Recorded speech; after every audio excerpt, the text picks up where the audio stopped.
Sebelumnya, Sotihotu Namo Buddhaya.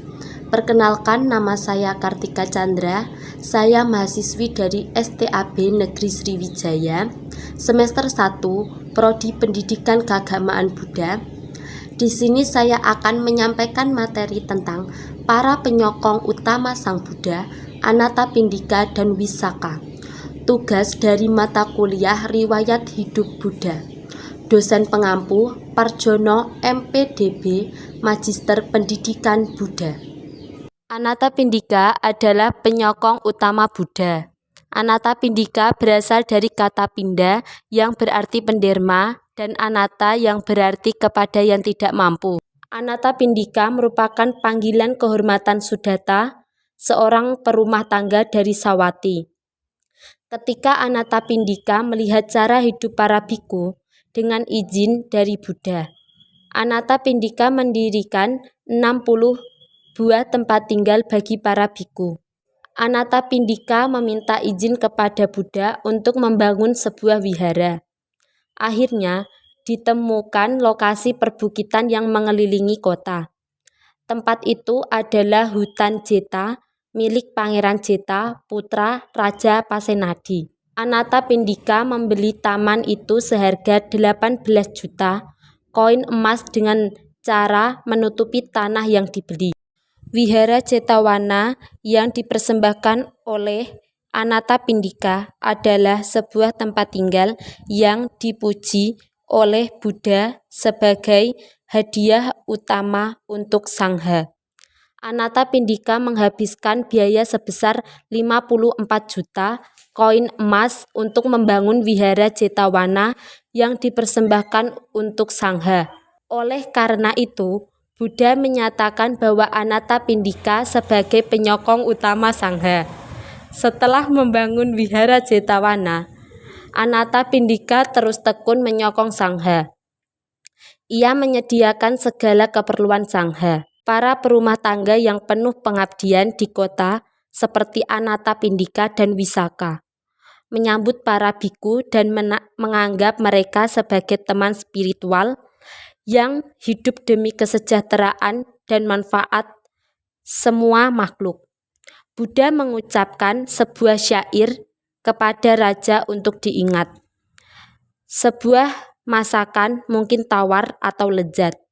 Makanan mungkin sedikit atau banyak, namun bila dibiarkan oleh tangan yang bersahabat, maka menjadi santapan yang nikmat.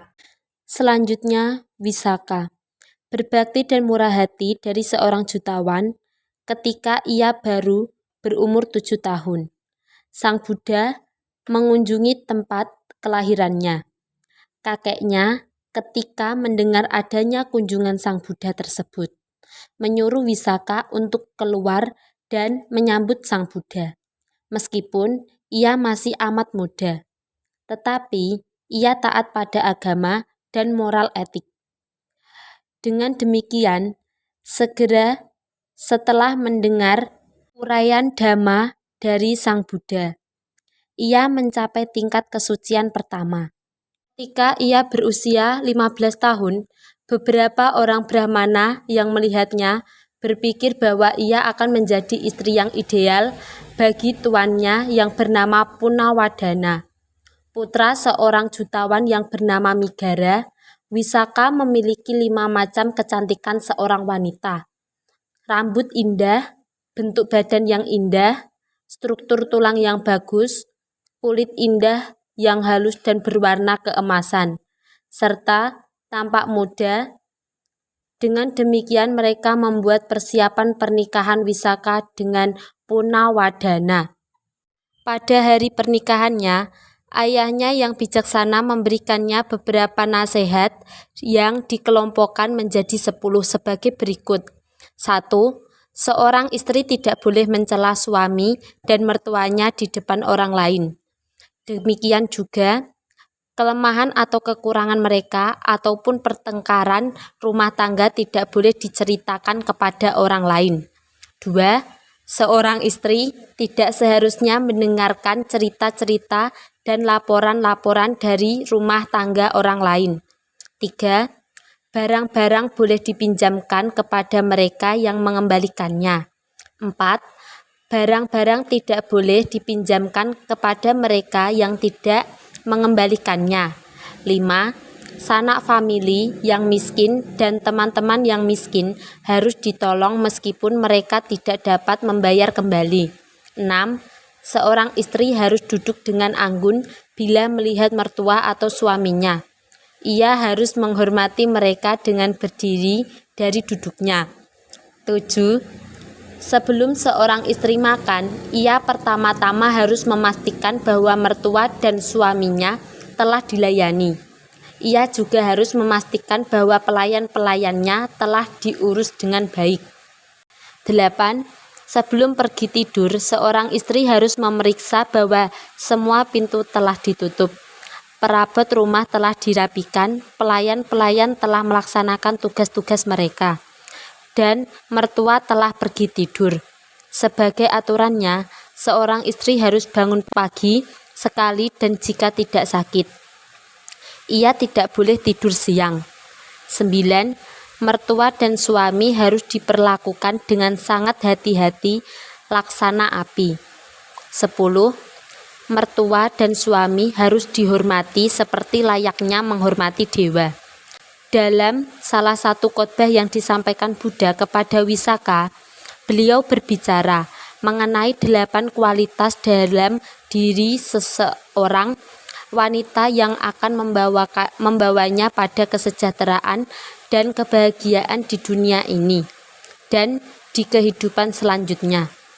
Inilah Wisaka, seorang wanita yang mengerjakan pekerjaannya dengan baik, mengatur para pelayannya, menaruh rasa hormat pada suami dan menjaga kekayaannya.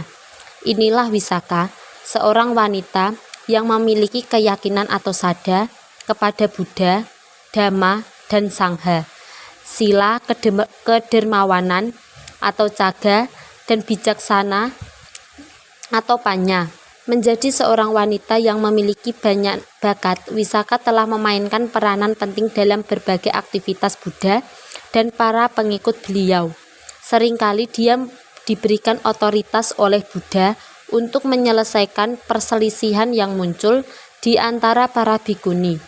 Beberapa peraturan winaya juga diturunkan kepada para bhikkhuni ketika Wisaka diminta datang untuk menyelesaikan perselisihan yang terjadi.